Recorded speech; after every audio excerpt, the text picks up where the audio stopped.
ഒരു 3 ദിവസമെങ്കിലും വീട്ടിൽ വെറുതിരുന്ന വട്ടായി പോണ ഞാനാണ്. കഴിഞ്ഞ 3 മാസമായിട്ട് ട്രിപ്പ് ഒന്നും പോകാൻ പറ്റാതെ ഷിഫ്റ്റിനും പോയി അടങ്ങി ഒതുങ്ങി ജീവിക്കുന്നു. അപ്പോഴാണ് ഷിജാസിന്റെ ഒരു മെസ്സേജ്. ഓണം പ്രമാണിച്ച് അവർ നടത്തുന്ന എസ് ലൈഫ് ഇവന്റ്സിന്റെ മല്ലു സ്ട്രേഞ്ചേഴ്സ് നൈറ്റിന് ഇപ്രാവശ്യമെങ്കിലും താങ്കൾ വരുന്നു എന്ന് ചോദിച്ചു. ക്യാമ്പ്.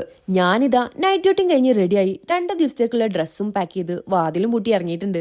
ഡെവളിൽ വെച്ചിട്ടാണ് ഇവന്റ് നടക്കുന്നത്. നമ്മൾ ബോറിംഗ്ടണിനും മാഞ്ചസ്റ്ററിനുമായിട്ട് 5 പേരടങ്ങുന്ന ഗ്രൂപ്പായിട്ടാണ് ഒരു കാറിൽ ഡബിളിലോട്ട് വിട്ടത്. നീണ്ട 5 മണിക്കൂർ യാത്ര ആയതുകൊണ്ട് ഒരു ഷോപ്പിൽ കയറിയിട്ട് നമ്മളൊരു സദ്യ കഴിച്ചു. ബാക്കി ഞാനൊന്നും പറയുന്നില്ല. 7 മണിയായപ്പോക്കും നമ്മൾ ഡബിളിൽ ചെറിയൊരു സ്നാക്കോട് കൂടിയിട്ട് നമ്മുടെ പരിപാടി തുടങ്ങി. ഡെൻസിൽ ബ്രോന്റെ ഒരു അടിപൊളി ലൈവ് മ്യൂസിക് പെർഫോമൻസ് ആയിരുന്നു ഫസ്റ്റ് നടന്നത്. പിന്നെ അങ്ങോട്ട് ഗെയിംസ് ആയി, പാട്ടായി, ഡാൻസ് ആയി, ക്യാമ്പ് ഫയർ ആയി, ഒരു രക്ഷയില്ലാത്ത വൈബ്. ഈ വന്നവരൊക്കെ സ്ട്രേഞ്ചേഴ്സ് ആണോന്ന് ഞാൻ സംശയിച്ചു. ഫസ്റ്റ് ഡേ തന്നെ അത്രയും കൂട്ടായി എല്ലാവരും. ചിക്കൻ ബിരിയാണി ആയിരുന്നു അന്നത്തെ ഡിന്നർ. ഈ കാണുന്നതാണ് അവര് പ്രൊവൈഡ് ചെയ്ത ഹോസ്റ്റൽ സ്റ്റേ. പക്ഷെ അന്ന് ഞാനല്ലാതെ വേറെ ആരും തന്നെ അവിടെ ഉറങ്ങിയിട്ടില്ല എന്നുള്ളതാണ് വാസ്തവം. സെക്കൻഡ് ഡേ ആയിരുന്നു മെയിൻ ഡേ, അതായത് ഓണം സെലിബ്രേഷൻ ഡേ. രാവിലെ തന്നെ നല്ല വൈബ് ആയിക്കൊണ്ട് തന്നെ പൂക്കളൊക്കെ സെറ്റ് ചെയ്തു. ബ്രേക്ക്ഫാസ്റ്റ് കഴിച്ചതിന് ശേഷം എല്ലാരും ഓണം ഔട്ട്ഫിറ്റ് മാറാൻ പോയി. രണ്ടാമത്തെ ഡേയിലെ വിശേഷങ്ങളും വേറെ എന്തൊക്കെ പ്രോഗ്രാംസ് ഇതിൽ ഇൻക്ലൂഡഡ് ആയിട്ടുണ്ട് എന്നുള്ളതും ഈ 2 നൈറ്റ് സ്റ്റേ ഒക്കെ വരുന്ന ഈ ഇവന്റിന് എത്ര പൈസ ഞാൻ കൊടുത്തു എന്നുള്ളതൊക്കെ